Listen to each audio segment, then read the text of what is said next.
Hello friends, Heidi here from Rain Country. God is good all the time. And I'm here today for another Monday This and That vlog where I cover many different topics just as briefly as I can, and to give you some updates on various other things going on around here. And I have several things to talk about today, so let's get right into it. The first thing I'm going to talk about are those butter crescent rolls.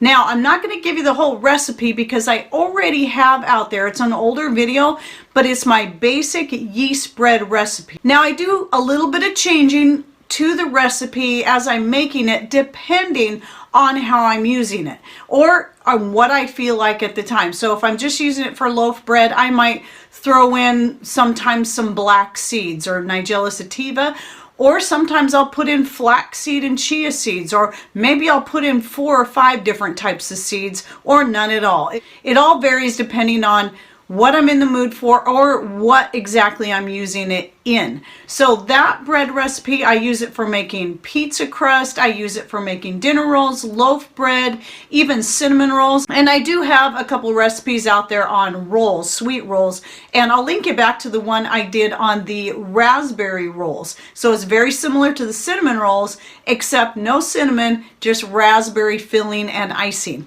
So based on that recipe, one of the things I'm doing on a more regular basis with that recipe anyway is adding the butter powder to that. So I'm really liking this butter powder the more I use it. Mostly in baking is what I'm using it in. I use it in biscuits and in the yeast breads just to get more of that butter flavor, especially for the butter croissant rolls. Putting the butter powder in there adds just a little bit more to it. So I put a 1/4 cup of the powder in that regular recipe. For these particular rolls, once I've done the regular rising process, you let it rise one time, then I take it, punch it down, then I divide that in half and take each half and roll it into about 12-inch circles. So once I get the dough rolled out into a nice 12-inch circle, I then pour some melted butter on that. Now you can spread the butter if your butter is spreadable. The nice thing about spreading it is it will stay put better when you go to roll it up to make the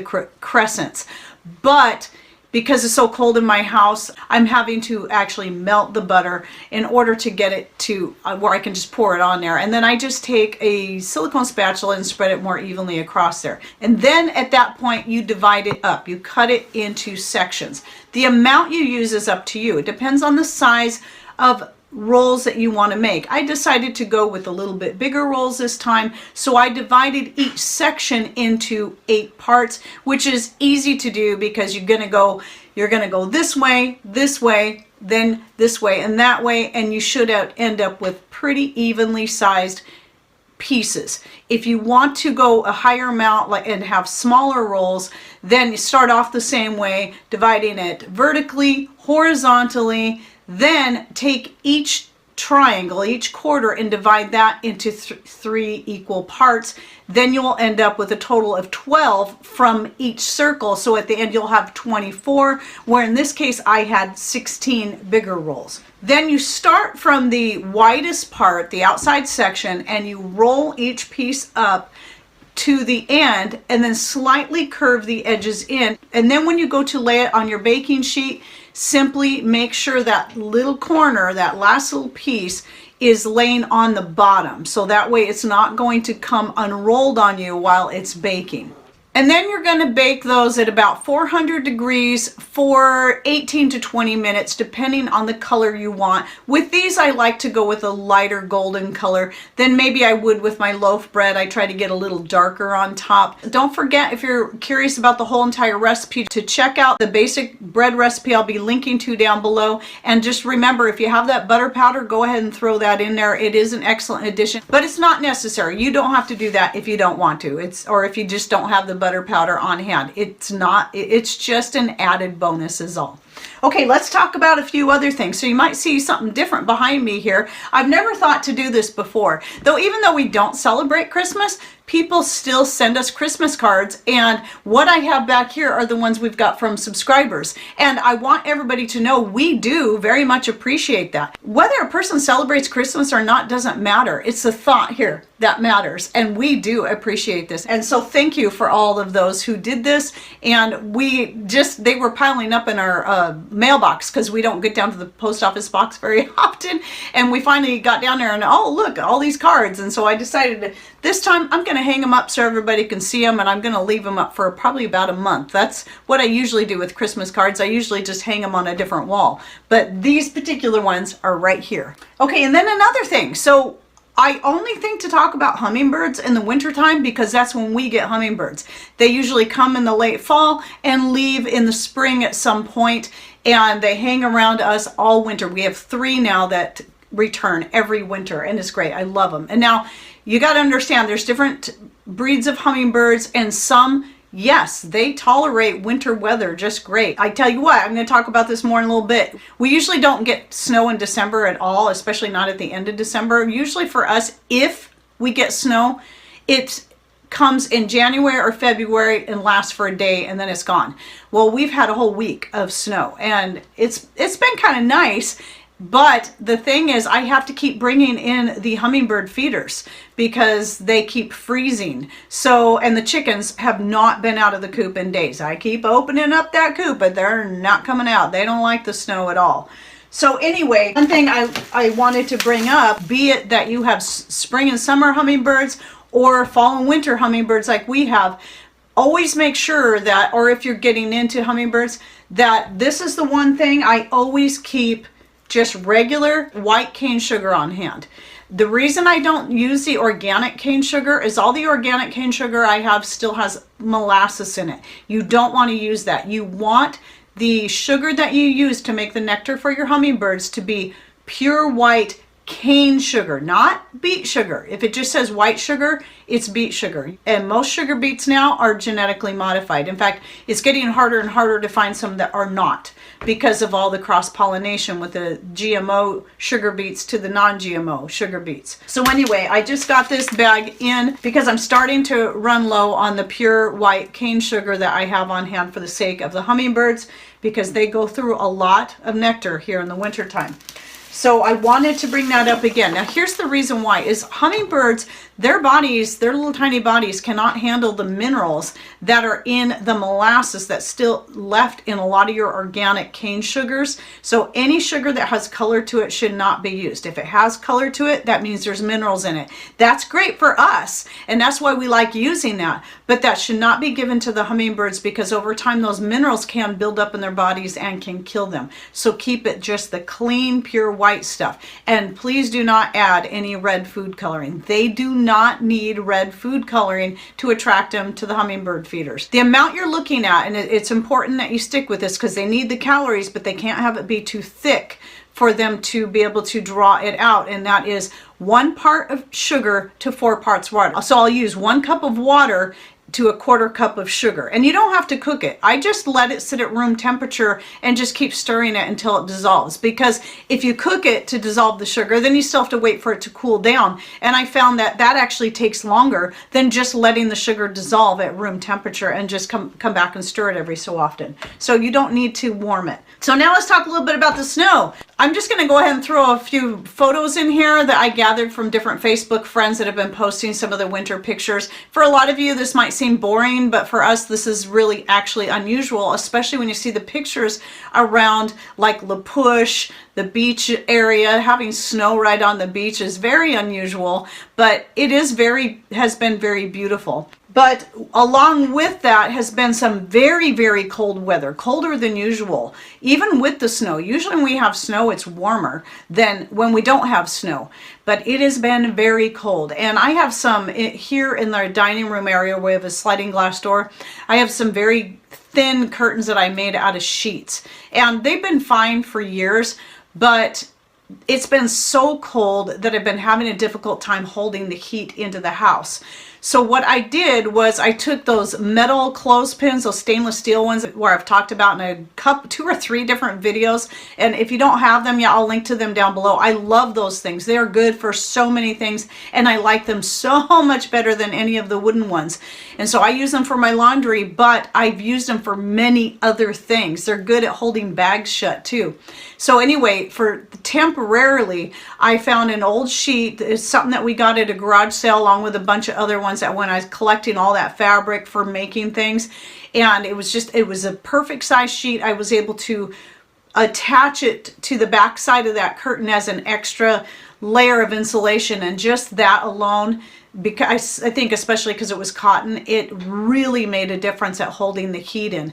But I did order up some insulated curtains now that I'm going to be putting up there. It's time for some new curtains anyway, and I can take those ones that I made out of sheets, I can take that fabric and use it for something else.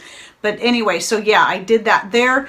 And I also hung another one over our bedroom window. Normally we like our bedroom pretty cold, even in the winter, but it was so cold that our bed was, when you got in the bed, it actually made your skin ache. It was that cold. So that's where those rice packs really come in handy, and having a microwave. This is why I still have a microwave, because having a microwave to heat the rice packs has been the best thing. We've tried warming them on the wood stove, which does work. You can get them warmed up, but they don't hold the heat. But for some reason, when you microwave your rice packs, whether it be for sore muscles or warming up a very, very ice cold bed, it holds the heat for much longer, for hours and hours, where when we did it on the wood stove, it would not hold the heat for long at all. So anyway, I just wanted to share that about that quick insulation. That goes right along with the video that I put out this last week about power outages in the winter, and one way that you can stay warm. I did mention covering your windows with extra layers, and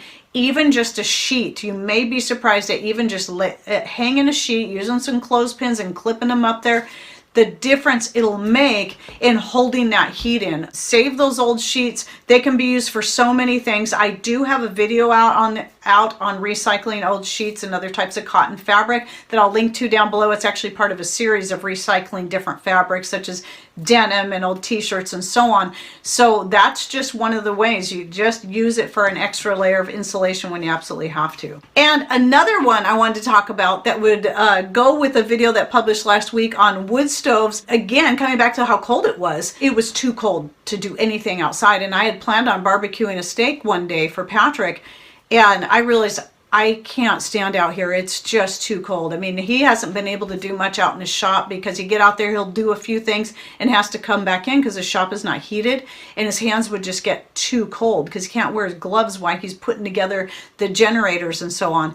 And so he'd have to come back in and get warmed up, and it was just too cold. So it was the same idea with the steak, and I thought, why didn't I think of this before? I want to grill a steak, and we were collecting some grills, the cast iron part, from old barbecuers at the dump for free, and then bringing them home and cleaning them up, because I use them for so many things. I talk about some of that in the video that I have on cooking on a wood stove that I'll put down below, but this was a new idea that I don't know why I didn't think of before. Now we know they make those cast iron grill type skillets. Well, I thought, well, I don't have one. I really want to grill this steak, so how about I take one of those grills, clean it up, and season it again, and then put it on top of the wood stove with a good hot fire going, and grill the steak right there, which I did, and it worked out perfect. So I was able to stay warm and still grill the steak for Patrick. So that's another thing that you can do on your wood stove. And another good use for a wood stove is you can use it to grill steaks on if it's too cold to stand outside and use the barbecuer. And another one that goes right along with the wood stove that I didn't think to throw in there when I was talking about wood stoves is that if you have young children, grandchildren, or pets, and you're concerned about them getting too close to the wood stove, since we watch our grandbaby 3 days a week, what I did was bought one of those pens. It's basically a fence that you can just fold into any configuration and make a totally enclosed area. But you can also have it open and use it as a fence. I'm finding those things to be very handy. I've actually bought 2 more since to use in other places. So anyway, I just take that when the baby's here and I put that out all around the wood stove, and it's working great. He stands at it, he shakes it, he tries to find weaknesses in it. It's short enough that we can still reach over it and stoke the fire from there. So that's something to consider if you have small children around your house, or even pets you're concerned about getting too close to the wood stove. So you can make it safe in other ways, and it's perfect. And then when he's not here, I just fold it right up. It was definitely a good investment. So look into those little pens. They can be, I'll link to the one we got. It comes in several different heights. I have a taller one for around our deck to keep the chickens off, but man, they can be used for so many things. They can even be used as a playpen if you wanted to. It'd be a lot cheaper than buying a playpen for a child that's, you know, all fancied up and plastic. It's cheaper and it's better. All right, now let me talk again about some powder. So you can see I have one more big spaghetti squash. I thought it was down to just this one small one that I have left at the dehydrating, and then I remembered I still had this one sitting on a different table for decor, and I'm like, oh, I still have this big one. I have 3 more pumpkins to do, and then 2 more spaghetti squash, a little one and this big one here. So I'll be getting back into finishing that up. So here is the pumpkin I'm working through, the pumpkin powder, and I'll be the 3 pumpkins I have left, I'll be adding to this. Here's the one I have vacuum sealed up. This is the one that I mentioned having a total of 18 cups of pureed pumpkin, once it's dehydrated and powdered up, fit into a pint-sized jar. So I'm bringing this up again because I did make some pumpkin cookies. So it was my first time trying the pumpkin powder and it was great. It worked out wonderfully. But here's the thing, even though technically you should be able to go about 8 parts of water to 1 part of the powder, I found it was better to increase the powder part a lot more to get a much better flavor and consistency. But you also have to give it time to fully rehydrate. If you just add it to the water and mix it in, it's going to seem very, very thin. So give it time to really soak up that water and fully rehydrate before you go into making whatever it is or adding more pumpkin powder. So when I went to make the cookies, I started off with a cup of water because I wanted the finished pumpkin to equal 1 cup. That's what you need in that recipe. And so I put the cup of water in. I added an 1/8 cup because 1 to 8 parts. So I added an 1/8 cup of the pumpkin powder, and I decided it just wasn't quite enough. And I went ahead and added another 1/8 cup, but that was almost too much. However, they still turned out really good. If you're making 1 cup of pumpkin puree, start off with the same ratio, 1 part to 8 parts. And from there, I would say only increase it by at most a tablespoon at a time until you get the consistency you want, but also give it time to actually soak up the water. And if you're cooking it a little bit first, the heat will help it soak that water up more quickly, and you'll be able to get a better idea. But at any rate, the cookies turned out great. I also used my own powdered eggs from my own chickens. This is dehydrated, not freeze dried. So I started dehydrating the eggs raw, and so that I could have a raw egg powder to use in baked goods, and that worked out really good too. So I'm very happy with the egg powder. I'm very happy with the pumpkin powder, which I also did use in the icing on top of the pumpkin cookies to add more of that pumpkin flavor. And boy, it was really good doing that. And then one more thing I wanted to talk about. This is kind of exciting. Since I've been able to get the organic ginger from Misfits Market, I've been stocking up on quite a bit of it and freezing it, but I did take 1 whole chunk of ginger root that I got in. Knowing that it's organic, it should be more likely to sprout for me. I stuck it in a pot in the window in the living room, and this was a while ago, and I really thought, oh, this is going to work this time, but then nothing happened. I waited and waited and waited, and then all of a sudden last week I saw a sprout. It was just like boom, overnight. It was that tall.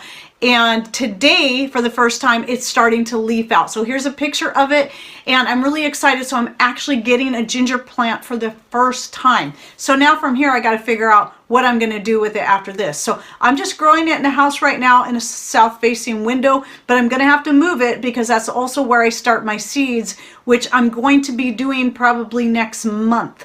And so I've got to figure out what I'm going to do with it. I know I don't want to keep it in that pot because I want it in something bigger. So I'm most likely going to move it to a much bigger pot, but I'm hoping that that's something I can do outside, or at least in the greenhouse if nothing else. I'm just not sure how much it will handle the cold, but even with as cold as it's been growing like crazy, but it does help getting that southern light coming in from that window.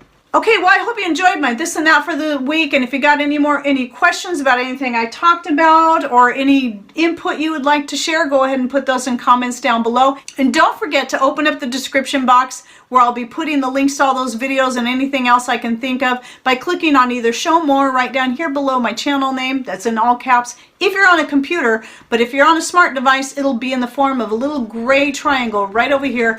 Just touch that triangle to open up your description box and find those links, and you'll be able to go right to the other videos that I'm talking about. Okay, well, thanks for watching. Take care and God bless.